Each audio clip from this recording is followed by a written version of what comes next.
வினை ஹாஸ்பிடல் இருந்து வீட்டுக்கு கூப்பிட்டு வந்தனர். மீனா, டேய் ஜீவா, நீ அப்பப்பா கூட இரு, நான் ஆரத்தி கரைச்சி எடுத்துட்டு வரேன். வினை, எதுக்கு இது எல்லாம் சொல்லும் போது? பல்லவி ஆரத்தி எடுத்து கொண்டு வந்தால். பல்லவி, சாரி மாமா, தெரியாம பேசிட்டேன். நடிப்பு. ஜீவா, நீ எதுக்கு வீட்டுக்கு வந்த? உன்னால் தான் என் அப்பா ஹாஸ்பிடல் வரைக்கும் போயிட்டு வந்து இருக்கார். போடி வெளிய. வினை, டேய், அவள் தான் மன்னிப்பு கேக்கறலே, அப்பறம் என்ன, விடு, அவளை ஏத்துக்கோ டா. ஜீவா, பா இவள போய். வினை, டேய், அப்பா சொன்னா கேக்க மாட்டியாடா? இங்க பாருடா, என்னை கத்த வைக்காத. ஏற்கனவே எனக்கு உடம்பு வேற சரியில்லை, அவளை ஏத்துக்கோ. ஜீவா, உங்களுக்கு பைத்தியம் தான் புடிச்சிருக்கு பா, இவள பத்தி தெரியும் போது உங்களுக்கு புரியும். மீனா, டேய் கத்தாத டா, மன்னிப்பு கேக்கறவன் மனுஷன், மன்னிக்கிறவன் கடவுளுக்கு சமம். ஜீவா, மா, பழமொழி மாத்தாதீங்க, மன்னிக்கிறவன் பெரிய மனுஷன், அப்படி தான் சொல்லுவாங்க. மீனா, பாத்தியா டா, நீ கூட கரெக்டா சொல்ற, அப்போ மன்னிக்க ஏண்டா யோசிக்கிற? ஜீவா, சரிம்மா, உங்களுக்காக நான் ஏத்துக்குறேன். இவள் எல்லாம் பச்சை வந்தி மா, போக போக உங்களுக்கே புரியும்.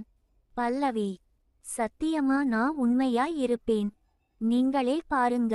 ஜீவா, பாக்க தானே போறேன், சொல்லிக்கொண்டு வீட்டுக்கு உள்ள கூட்டி சென்று வினை பெற்றும் கூட்டிட்டு போய் படுக்க வைத்தனர்.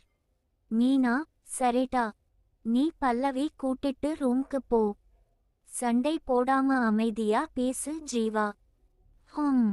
மீனா, என்னடா ஹும், ஒழுங்கா பேசுவியா எப்படி டா? ஹும் சொல்லு. ஜீவா, ஹும் பேசுறேன், சொல்லி ரூம்குள்ள சென்றான். பல்லவி, சார், என் அப்பா கிட்ட சொத்து வாங்க என்ன எல்லாம் செய்ய வேண்டியது இருக்கு, இந்த நாய் கொஞ்ச வேண்டியது இருக்கு. புலம்பி கொண்டு அவளது ரூம்க்கு சென்றால் அங்கு ஜீவா இல்ல, எங்க போய் தொலைந்து இருப்பான்? சரி, வந்து தொலையட்டும் என்று பெட்டில் உட்கார்ந்து மொபைல் நோண்டி கொண்டு இருந்தாள். ஜீவா ஹாஸ்பிடல் இருந்து வந்ததிலிருந்து ஒரே மருந்து வாடை. சரி, குளிப்போம் என்று பாத்ரூம் சென்றான். உள்ளே மீனா குளித்து கொண்டு இருந்தால் பாடல் பாடி கொண்டே. இவன் போய் கதவை தட்டினான். மீனா, யாரு? ஜீவா, மா, நான் தான் மா. மீனா, நெனச்சேன் டா, நீயா தான் இருப்பேன்னு தெரியும். ஏண்டா, நான் எப்ப எல்லாம் பாத்ரூம் போகணும் அப்பெல்லாம் வந்துருது, எப்போ எல்லாம் நான் பாத்ரூம்ல இருக்கணும் அப்போ எல்லாம் வெளியே இருந்து கதவு வெளியே தட்டிட்டு தான் இருக்க டா. இப்போ என்ன டா உன் பிரச்சனை? ஜீவா, குளிக்க வந்தேன், உடம்புல ஹாஸ்பிடல் மருந்து வாடையா இருக்கு அதான். மீனா, இரு, எனக்கும் சேம் ப்ராப்ளம் தான். வெயிட்டா. திரும்பவும் குளிக்க ஆரம்பித்தாள். அவள் கன்னத்தை புடித்து அவளே முத்தம் கொடுத்தாள். இவள் இப்படி தனியா பேசிட்டு இருக்கும்போது வெளிய கதவை தட்டி கொண்டே இருந்தான். மீனா எரிச்சலில் அவள் இருப்பதை மறந்து சட்டார் என்று கதவை திறந்து ஜீவாவை பார்த்து, டேய், அறிவில்லையா டா, நான் தான் குளிச்சிட்டு இருக்கேன்ல டா, கொஞ்சம் கூட பொறுக்க மாட்டியா டா? ரூம்க்கு போ, நான் வெளிய வந்த உடனே நீ போய் குளி, இப்போ இந்த இடத்தை விட்டு போ சொல்லி கதவை அடைத்தாள். ஜீவா ஒரு நிமிடம் ஆடிப்போனான். மீனா அப்படி ஒரு அழகு நடிகை அபிராமியை நினைத்து கொள்ளுங்கள். ஐயோ, இந்த வயசுல எப்படி இருக்காங்க? நான் ஏன் இப்படி நினைக்கிறேன்? அவங்க என் அம்மா என்று தன்னை தானே திட்டிக் கொண்டான். மீனா, ராஸ்கல் நிம்மதியா குளிக்க விடறான்னு பாரு. அப்பறம் தான் அவள் எப்படி இருக்கிறோம் என்று உணர்ந்தாள். ஐயோ கடவுளே, இப்படியா போய் கதவை திறந்தேன்? என் மகன் என்ன நினைச்சி இருப்பான்? இப்படி அவுத்து போட்டு குளிக்கிறாங்களே, என்ன தப்பா நினைத்து இருப்பானோ? இருக்காது, அப்படி எல்லாம் என்ன தப்பா நினைக்க மாட்டான். ஏனடி அறிவு கெட்டவளே, உன்னை பார்த்துட்டான், அது உனக்கு பிரச்சனை இல்லையா டி? நீ அவுத்து போட்டு குளிக்கிறது தான் பிரச்சனையா டி? அப்படியே கீழே உட்கார்ந்து கொண்டாள். சஃபர் இருந்த தண்ணீர் மீனா உடம்பில் விழுந்து கொண்டே இருந்தது. போச்சு போச்சு, என் மானம் போச்சு, எல்லாம் போச்சு. இனி அவனுடைய முகத்தில் எப்படி முழிப்பேன்? அவன் இனி என்ன நினைப்பான்? முழுசா வேற பார்த்துட்டானே. என் புருஷனை தவிர வேற யாரும் என்னை இப்படி பார்த்தது இல்லையே கடவுளே. குளித்து முடித்து ஈர தலையில் ஒரு துண்டு கட்டி கொண்டு வெளியே வந்தாள். அவள் உடம்பில் ஈரம் அப்படியே இருந்தது. அப்படியே அங்கும் எங்கும் சுற்றி பார்த்து விட்டு ஒரே ஓட்டமாக வின்னர் படத்தில் எந்தன் உயிர் தொழி பாடலுக்கு நடிகை கிரண் கடற்கரையில் ஓடி வருவது போல வினய் ரெஸ்ட் எடுக்கும் ரூம்குள் சென்றாள். ஹே மீனா, எப்படி வந்து நிக்கிற? அதுவும் நான் இப்படி இருக்கிற நிலையில். மீனா, அவள் திரும்பி கணவனை பார்த்து, என்னங்க என்னைக்கும் இல்லாம இன்னைக்கு இப்படி? வினய், ஏய் வேண்டாம் டி. எனக்கு அதிர்ச்சில இன்னொரு தடவை ஹார்ட் அட்டாக் வந்திர போதுடி. நீ செய்றதெல்லாம் பார்த்தா எனக்கு வந்துருமே. மீனா, ஹா ஹா ஏங்க. நான் என்ன இன்னோர் ஆள் முன்னாடியா நிக்கிறேன்? என் புருஷன் முன்னாடி தான் இப்படி நிக்கிறேன். இதுல என்ன தப்பு?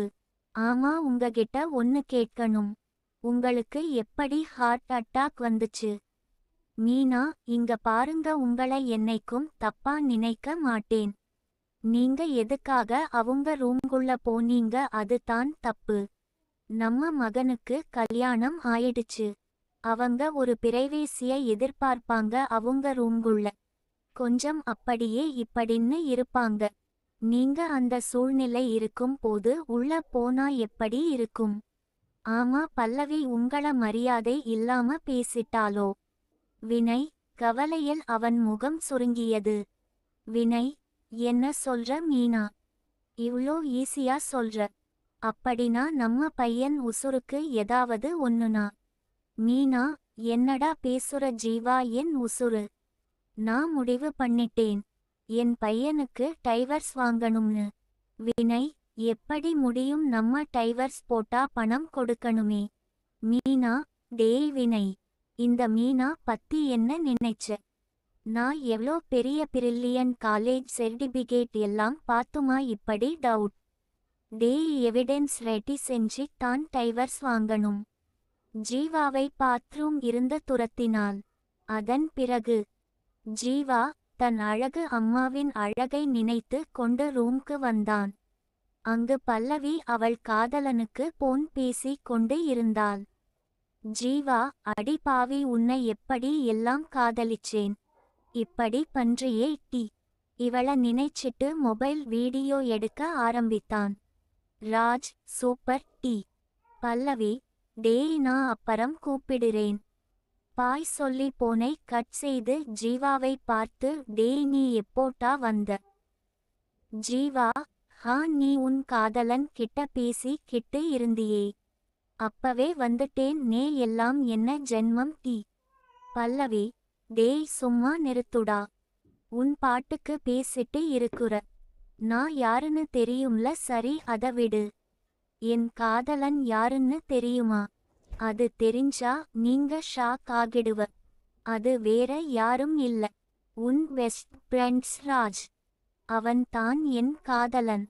அவனை உனக்கு எந்த அளவுக்கு பிடிக்கும்னு எனக்கு தெரியும்.